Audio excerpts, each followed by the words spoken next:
അപ്പോൾ പിള്ളേർ ഇന്നത്തെ പരിപാടി തന്നെ പച്ചക്ക വെച്ചിട്ടുള്ള പരിപാടിയായിട്ട് പിള്ളേർ. അങ്ങനെ നമ്മൾ പച്ചക്ക നേരെ തൊണ്ട് കളഞ്ഞ് നമ്മൾ അരിയാനുള്ള പരിപാടിയായിട്ട് പിള്ളേർ. അരിഞ്ഞരിഞ്ഞ് നേരെ മഞ്ഞപ്പൊടി ഉപ്പിട്ടുള്ള വെള്ളത്തിട്ട് വെക്കണം കേട്ടോ. എന്നിട്ട് നമ്മൾ പയർ വേവിക്കാൻ വെച്ചിട്ടുണ്ടാകുന്നിട്ട് അപ്പോൾ ഉപ്പ് കുറഞ്ഞുകൊണ്ട് നമ്മൾ ഉപ്പ് അങ്ങോട്ട് ഇട്ട് കൊടുത്തിട്ടുണ്ട് പിള്ളേർ.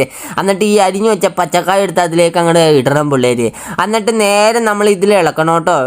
ഇളക്കാണ്ട് കാര്യങ്ങളൊന്നും നടക്കൂല പിള്ളേർ. പണ്ട് പാരമ്പര്യമായിട്ട് കാരണന്മാർ നമുക്ക് കൈ തന്നേക്കണം അടപ്പത്ത് എന്തെങ്കിലും പറ്റി കഴിഞ്ഞാൽ ഇളക്കണമെന്നുള്ളത്. അങ്ങനെ ഇളക്കിക്കൊണ്ടിരിക്കുന്ന സമയത്ത് നമ്മൾ നേരെ ഒരു പച്ചമുളക് എടുത്തിട്ട് അങ്ങോട്ട് മുറിക്കണോട്ടോ പിള്ളേര്. എന്നിട്ട് കുക്കർ നേരെ അടപ്പത്ത് കത്തിക്കണോട്ടോ. കത്തിച്ചില്ലെങ്കിൽ വിസിലൊന്നും വരില്ല കേട്ടോ. അപ്പം അങ്ങനെ കത്തിക്കില്ല. ഇവൻ ഇടയ്ക്കിടയ്ക്ക് ചിരിക്കണം കേട്ടോ. അങ്ങനെ നേരെ നമ്മൾ വെളുത്തുള്ളി ചെറിയുള്ളിയൊക്കെ ഇടിച്ച് കടുകൊക്കെ പൊട്ടിച്ച് നേരെ അതിട്ട് മൂപ്പിക്കണോട്ടോ. എന്നിട്ട് അതിലേക്ക് ഇച്ചിരി മുളക് പൊടി ഇട്ട് കൊടുക്കണോട്ടോ പിള്ളേരെ. അങ്ങനെ മൂത്ത് വരുമ്പോഴത്തേക്ക് ഇച്ചിരി വെളിച്ചെണ്ണ ഒഴിച്ച് നേരെ ഈ കായും പയറും കൂടി അങ്ങോട്ട് ഇട്ട് അങ്ങോട്ട് കൊടുത്ത് ഇളക്കി അങ്ങോട്ട് മിക്സ് ആക്കണം. ഇവൻ ഇടയ്ക്കിടയ്ക്ക് ഈ എന്നെ കാണിക്കണം വല്ല അസുഖം ഉണ്ടെന്ന് തോന്നിട്ടോ. അപ്പം അങ്ങനെ നേരെ അത് അടച്ച് പൂട്ടി വച്ച് നമ്മൾ യോജിക്കണം. ഇനി തിന്നാനുള്ള പരിപാടി കേട്ടോ പിള്ളേർ. അങ്ങനെ ഭാര്യ വലിച്ച് അങ്ങനെ തിന്നണോട്ടോ പിള്ളേർ. അപ്പോൾ ഓക്കെ, ബൈ ബൈ.